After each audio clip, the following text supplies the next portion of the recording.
देखिए वाई, ये क्वेश्चन है कि वाई, ये क्वेश्चन है कि why actual yield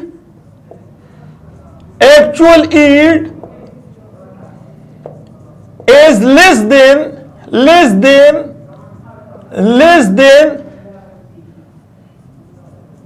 theoretical yield। तो एक्चुअल यील्ड theoretical yield से कम क्यों है? because of some reason,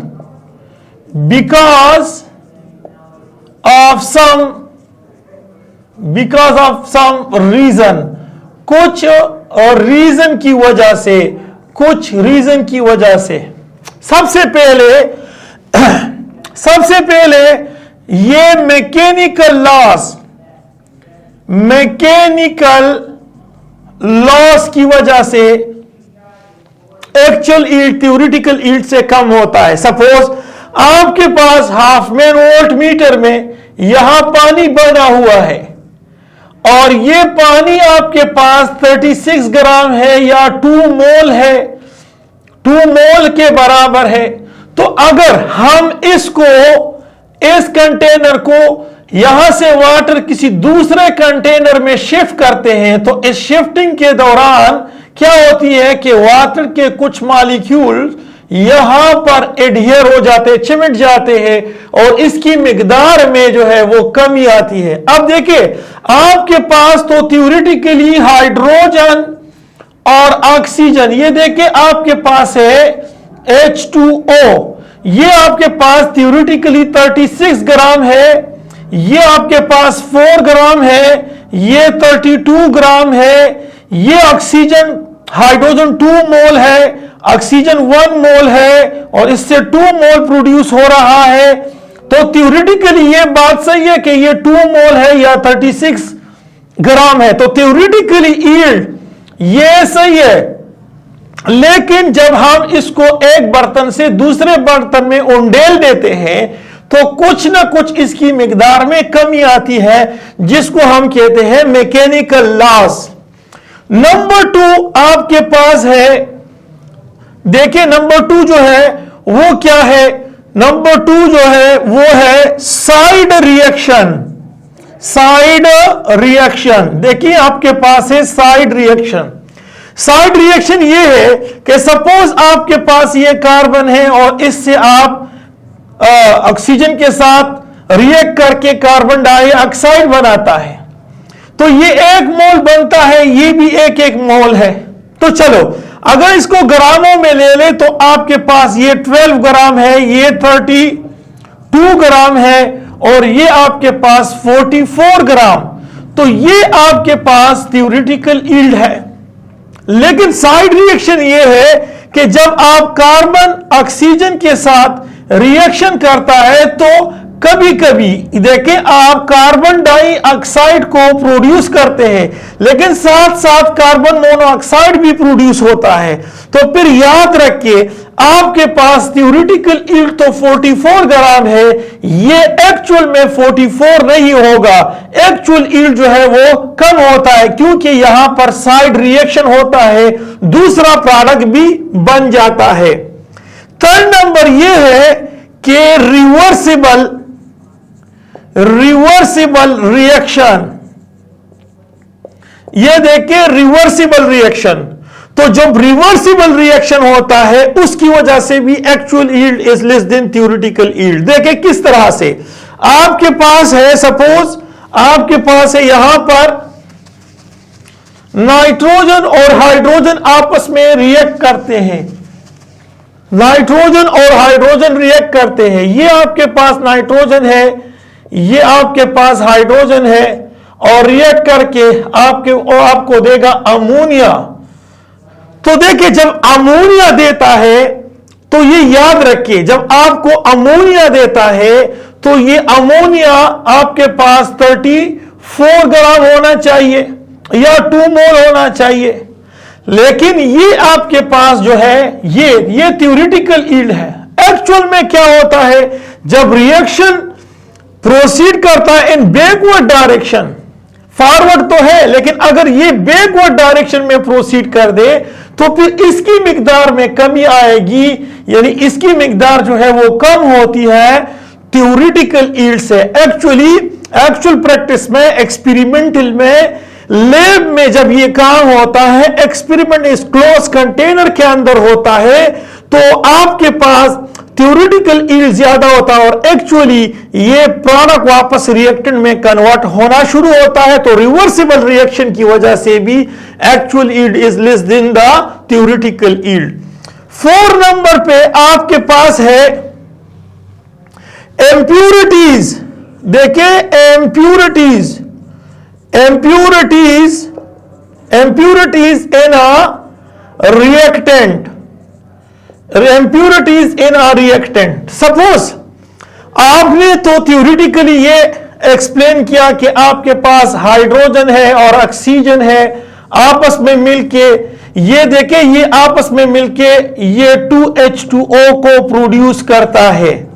तो अब देखिए ये आपके पास 4 ग्राम है और ये 32 ग्राम है और इससे 36 ग्राम या फिर 2 मोल या आपके पास 44.8 dm³ ऑक्सीजन बनता है, और सॉरी वाटर बनता है, H2O, ये देखिए H2O बनता है। तो ये प्रोडक्ट आपके पास, ये थ्योरेटिकल यील्ड है, ये सही है। लेकिन देखिए आपके पास ये 4 ग्राम है, इसमें आपने इम्प्योर सब्सटेंस लिया हुआ है, तो 2 ग्राम आपने हाइड्रोजन लिया हुआ है और 2 ग्राम जो है इसमें इम्प्योर सब्सटेंस है, इम्प्योर सब्सटेंस है।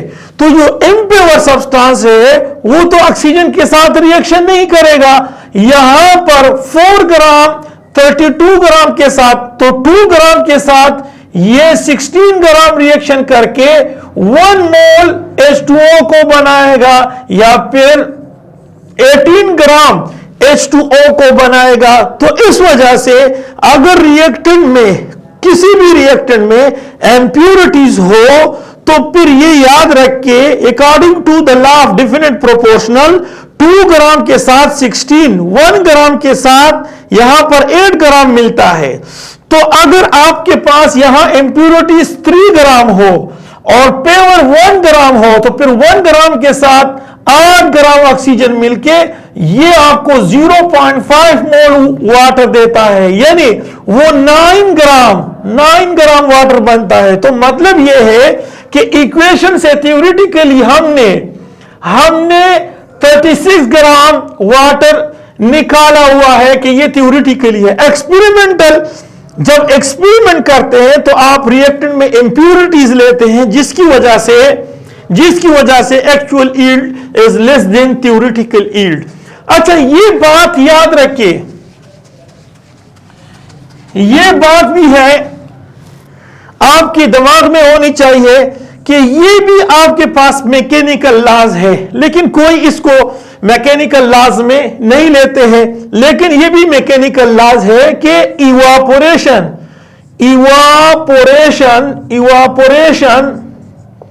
ये भी मैकेनिकल लॉज ही में आता है। इवापोरेशन ऑफ रिएक्टेंट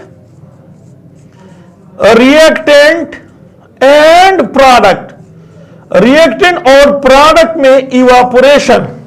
देखिए आपके पास है, सपोज हाइड्रोजन है और ऑक्सीजन है, आपस में मिलके इसने H2O बनाया, ये 2, तो ये आपके पास 4 ग्राम है, ये 32 ग्राम ऑक्सीजन है, ये 36 ग्राम है, या फिर ये 2 मोल है, या ये 44.8 dm³ है। ये आपके पास थ्योरेटिकल यील्ड है जो कि बैलेंस केमिकल इक्वेशन से हासिल होता है। तो अब देखिए हमारे पास जो 36 ग्राम वाटर है या 2 मोल वाटर है या 44.8 dm³ वाटर है, तो अगर इसमें कुछ ना कुछ मिकदार इवापोरेट हो जाए या फिर यहां पर, तो एक्चुअल यील्ड थ्योरेटिकल यील्ड से क्या होता है, कम होता है।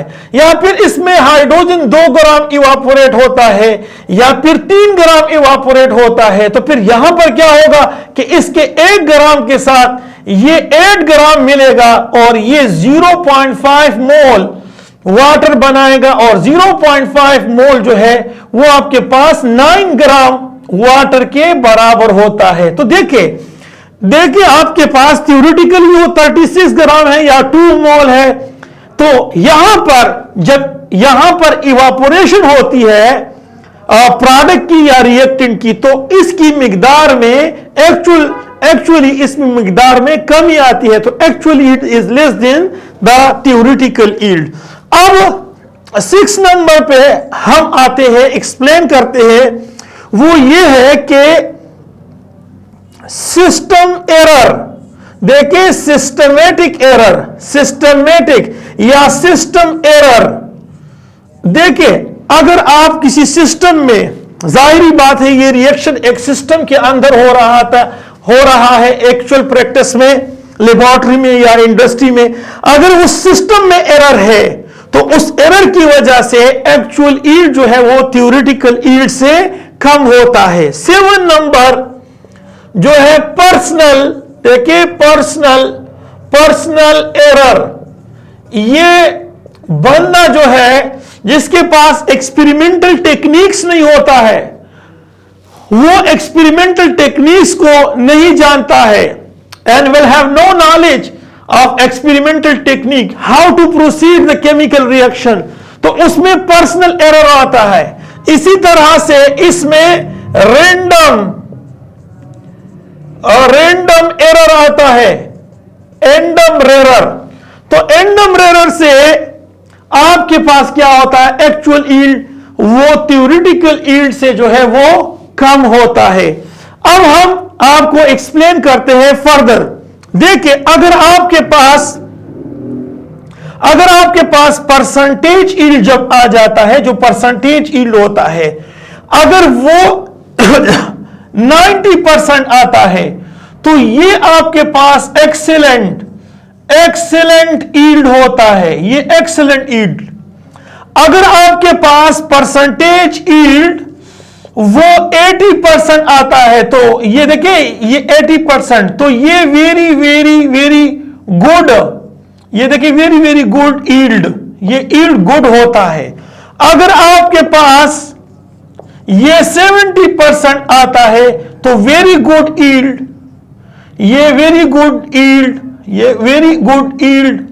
और अगर ये आपके पास परसेंटेज यील्ड ये 60% आता है तो ये गुड यील्ड, ये गुड यील्ड। और अगर ये 50% आता है तो आपके पास ये बैड यील्ड, ये परसेंटेज। और अगर 40% आता है तो इससे जो नीचे होता है तो पुअर, इसको कहते हैं पुअर यील्ड, ये यील्ड जो है वो पुअर होता है। तो ये आपके पास है परसेंटेज यील्ड अगर इतना आता है। अब देखिए मैं आपको एक्सप्लेन करने वाला हूं एक चीज कि अगर एफिशिएंसी, देखिए एफिशिएंसी एमसीक्यूज आता है इसमें, एमसीक्यूज आता है इसमें कि द एफिशिएंसी, ये देखिए एमसीक्यूज, द एफिशिएंसी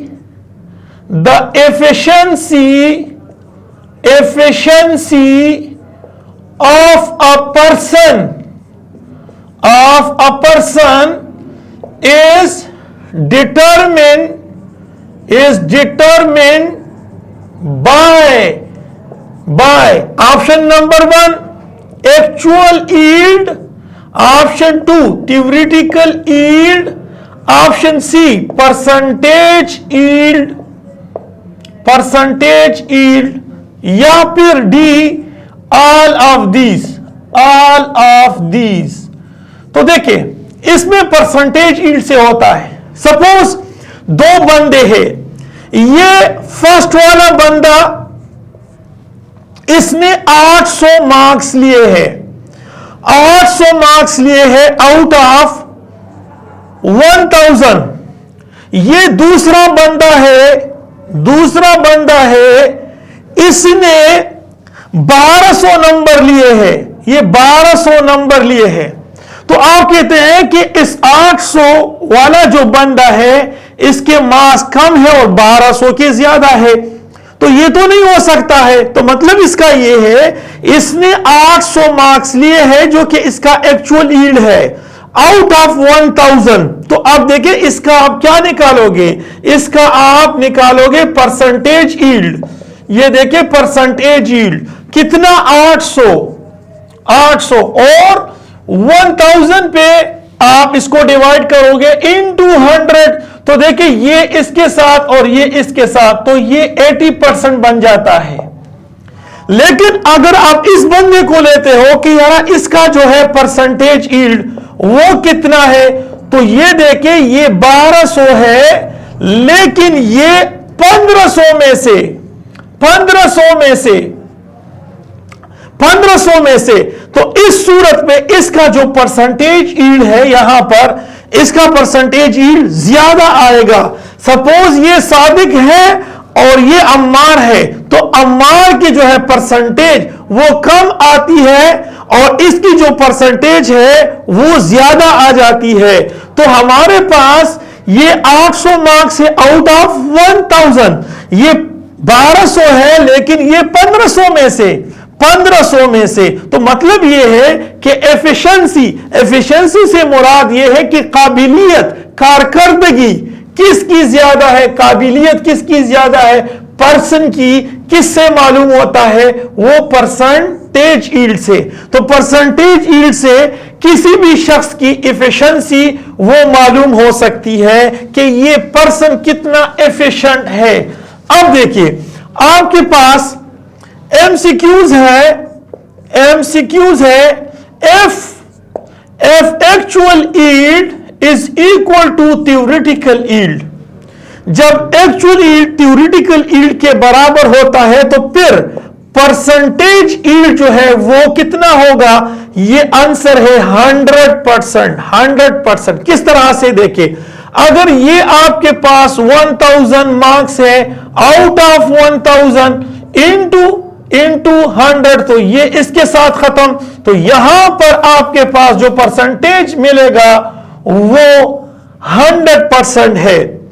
अब अगर आपके पास परसेंटेज 100% है, एफ एमसीक्यूज है, ये एमसीक्यूज है, F a person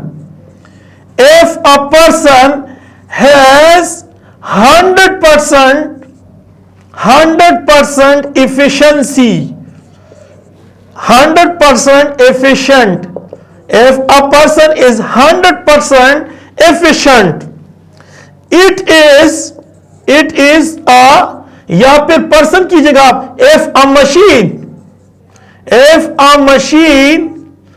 has 100% efficient, such type of machine is called perfect machine, ideal machine, perpetual machine, या all of these. So all of these 100% efficiency जो machine पेश करता है, यानी उसको इनपुट आउटपुट के बराबर होता है, जितना इनपुट है उतना आउटपुट अगर दे दे तो वो एफिशिएंट मशीन कहलाता है, उसका परसेंटेज यील्ड 100% होता है। तो इसलिए इसको हम कहते हैं परफेक्ट यील्ड। अगर आपके पास ये परसेंटेज यील्ड 100% हो तो उस सूरत में इसको हम कहते हैं परफेक्ट। देखिए परफेक्ट यील्ड कहते हैं, या फिर इसको हम कहते हैं आइडियल यील्ड, ये आइडियल यील्ड कहते हैं, या फिर इसको हम कहते हैं परपीचुअल यील्ड। तो ये याद रखिए, अगर 100% हो, अगर आपके पास 90% हो तो एक्सीलेंट है, 80% हो तो वेरी वेरी गुड है, अगर 70% हो तो गुड है, अगर 60% है तो गुड है, अगर 50% हो तो बैड है, अगर 40% हो तो वो पुअर यील्ड है। अब अगर F non stoichiometric substance is given, अगर आपको non stoichiometric substance they they, then limiting reagent is used to find the theoretical yield. देखिए theoretical yield तो हमने बताया था कि हम बैलेंस केमिकल इक्वेशन से हासिल करते हैं, लेकिन यहां पर अगर आपके पास नॉन स्टैचोमेट्रिक क्वांटिटी हो या नॉन स्टोइचोमेट्रिक सब्सटेंस हो is given, then limiting reagent is used to find out theoretical yield. ये पॉइंट अभी मैं डिस्कस करने वाला हूं इस वाले एमसीक्यूज में, इस वाले एमसीक्यूज में मैं बताऊंगा। और देखिए लिमिटिंग रिएजेंट जो है वो कंट्रोल करता है एक्चुअल यील्ड को, बट नॉट कैलकुलेटेड। ये एक्चुअल यील्ड को कैलकुलेट नहीं करता है। लिमिटिंग रिएजेंट जो है ये याद रखिए क्या है, ये कंट्रोल करता है एक्चुअल यील्ड को, but not calculated from limiting reagent. तो एक्चुअल यील्ड जो है ये याद रखिए, एक्चुअल यील्ड ये कंट्रोल करता है लिमिटिंग रिएजेंट और रिएक्टेंट, बट एक्चुअल यील्ड जो है वो not calculated from limiting reagent. Actual yield वो लिमिटिंग रिएजेंट जो है उससे कैलकुलेट नहीं होता है। देखिए limiting reagent control actual yield, limiting reagent actual yield को वो कंट्रोल कर सकता है, but actual yield is not calculated from limiting reagent. Limiting reagent से वो मालूम नहीं हो सकता है। तो अब देखिए आपके पास है 8 मोल ऑफ ए रिएक्ट करता है 20 मोल ऑफ बी से to form 3 mole of A की 2 बी की 3 according to the given equation. So अब देखिए फाइंड आउट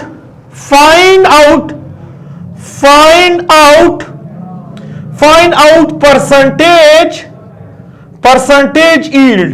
तो ये आप परसेंटेज यील्ड को अब फाइंड आउट कर लो। तो अब देखिए आपके पास है, यहां पर एक्सप्लेन करते हैं। देखिए आपके पास है सबसे पहले ये वाला इक्वेशन है, और इस वाले इक्वेशन में आपने परसेंटेज यील्ड को फाइंड आउट करना है। देखिए परसेंटेज यील्ड, तो आपके पास है actual yield divided by theoretical yield into 100।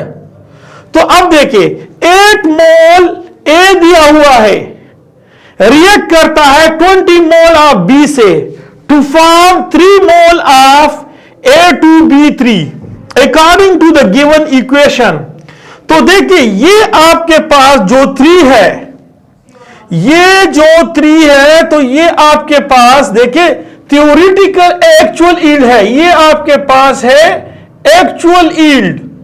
देखिए यहां पर आपके पास, ये आपके पास है क्या, एक्चुअल यील्ड है, इतना बनता है। और आप जो है जो थ्योरेटिकल यील्ड है वो आप इस इक्वेशन से आप फाइंड आउट करते हैं। देखिए किस तरह से, सबसे पहले यहां लिमिटिंग रिएजेंट इन दोनों में देख लो। तो आपके पास इससे पहले वाले जो लेक्चर था लिमिटिंग रिएजेंट, वो अगर किसी ने नहीं देखा है तो प्लीज उसको आप देख ले। तो यहां पर लीस्ट वैल्यू, तो देखिए लीस्ट वैल्यू से लिमिटिंग रिएजेंट, तो लीस्ट वैल्यू ऑफ ए, तो आपके पास है मोल ऑफ ए। मोल ऑफ ए कितना है, मोल ऑफ ए 8 है, और मोल ऑफ स्टोइचोमेट्रिक कोएफिशिएंट कितना है, वो 4 है। तो इससे आपके पास आता है 2, लीस्ट वैल्यू 2 आ जाती है। और देखिए आपके पास है लीस्ट वैल्यू, देखिए आपके पास है लीस्ट वैल्यू ऑफ बी। तो अब देखिए आपके पास है 20 मोल ऑफ बी, तो ये देखिए ये आपके पास 20 मोल है, और इसका जो कोएफिशिएंट है तो वो 6 है, तो इससे 3.66 आता है, 3.66। तो अब देखिए आपके पास ये वाला ए जो है, ये लिमिटिंग रिएजेंट है, ये लिमिटिंग रिएजेंट है। अब यहां ये लिमिटिंग रिएजेंट है, इससे हम थ्योरेटिकल यील्ड को फाइंड करते हैं। तो देखिए मैंने इससे पहले जो स्टेटमेंट बताया था कि थ्योरेटिकल ईल्ड जरूरी नहीं है कि हम बैलेंस केमिकल इक्वेशन से, अगर वो आपको नॉन स्टोइचोमेट्रिक क्वांटिटी दे दे, नॉन स्टोइचोमेट्रिक क्वांटिटी, तो फिर आप लिमिटिंग रिएजेंट से भी आप थ्योरेटिकल ईल्ड को फाइंड आउट कर सकते हैं। तो देखो किस तरह से आपके पास 4 मोल ए है, ये प्रोड्यूस करता है क्या 2 मोल,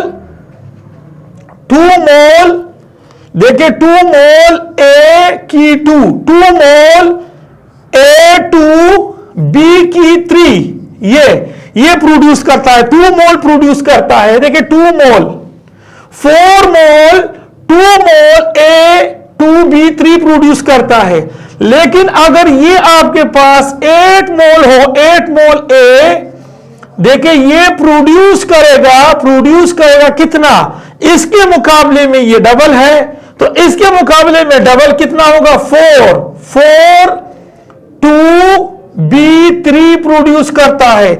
इसका मतलब ये है कि आपके पास ये वाला प्रोडक्ट यानी यही बनेगा, और ये आपके पास थ्योरेटिकल ईल्ड है। तो आपके पास थ्योरेटिकल ईल्ड वो 4 आता है। देखिए यहां पर सबसे पहले 8 mole of A react with 20 mole of B to form 3 mole of A2B3, ये बताता है डायरेक्ट इतना बनाता है। तो ये जो इतना बनाता है ये एक्चुअल ईल्ड है। अब मैंने अभी बता दिया कि अगर आपके पास हम जो थ्योरेटिकल ईल्ड है वो हम स्टोइचोमेट्रिक क्वांटिटी से उसको फाइंड आउट करते हैं, लेकिन कभी कभी हमारे पास अगर नॉन स्टोइचोमेट्रिक क्वांटिटी हो तो फिर हम थ्योरेटिकल ईल्ड को लिमिटिंग रिएजेंट से फाइंड आउट करते हैं। क्यों? क्योंकि ये दोनों में से कौन सा लिमिटिंग रिएजेंट है? ए लिमिटिंग रिएजेंट है। तो अब देखिए ए के 4 मोल A2B3 के 2 मोल प्रोड्यूस करता है। अगर ये आपके पास 8 मोल हो, ये देखिए ये 8 मोल, अगर ये 8 मोल हो तो ये 4 मोल को प्रोड्यूस करेगा। तो ये याद रखिए, यहां पर आपको जो गिवन है, जो चीज गिवन है ये नॉन स्टोइचोमेट्रिक है, और नॉन स्टोइचोमेट्रिक हो तो फिर आप थ्योरेटिकल ईल्ड को याद रखो, थ्योरेटिकल ईल्ड को आप लिमिटिंग रिएजेंट से मालूम कर सकते हैं। तो लिमिटिंग रिएजेंट के लिए आपने लीस्ट वैल्यू को देखना है। तो आपके पास जो एक्चुअल ईल्ड है जो प्रोड्यूस हो गई है वो 3 है, और आपने थ्योरेटिकल ईल्ड को मालूम करना है कहां से? क्योंकि ये जो मिकदार है ये वाला और ये वाला ये नॉन स्टोइचोमेट्रिक है, बैलेंस केमिकल इक्वेशन से नहीं है। और अगर बैलेंस केमिकल इक्वेशन से हो तो तब थ्योरेटिकल ईल्ड होता है। तो अगर ये दोनों नॉन स्टोइचोमेट्रिक है तो फिर थ्योरेटिकल ईल्ड को हम लिमिटिंग रिएजेंट से फाइंड करते हैं। और किस तरह से? देखिए 4 मोल जो है ये आपके पास लिमिटिंग रिएजेंट है। किस तरह से? कि अगर आपके पास 8 मोल है, 8 मोल A है और इक्वेशन में ये 4 मोल है, तो mole given mole divided by stoichiometric coefficient, तो इससे आता है 2, और B की जो मोल है वो 20 है, और 20 जबकि यहां कोएफिशिएंट 6 है तो 3.66 आता है। तो ये आपके पास A जो है वो लिमिटिंग रिएजेंट है। तो याद रखिए ये जो लिमिटिंग रिएजेंट है इससे आपके पास थ्योरेटिकल ईल्ड आता है, यानी 4 मोल से ये 2 मोल A2B3 प्रोड्यूस करता है, 8 मोल से ये 4 मोल थ्योरेटिकल ईल्ड प्रोड्यूस करेगा, इनटू यहां पर 100, और ये आपके पास 75% आता है। So this is the total story about the limiting reagent and axis reagent. Okay, खुदा हाफिज।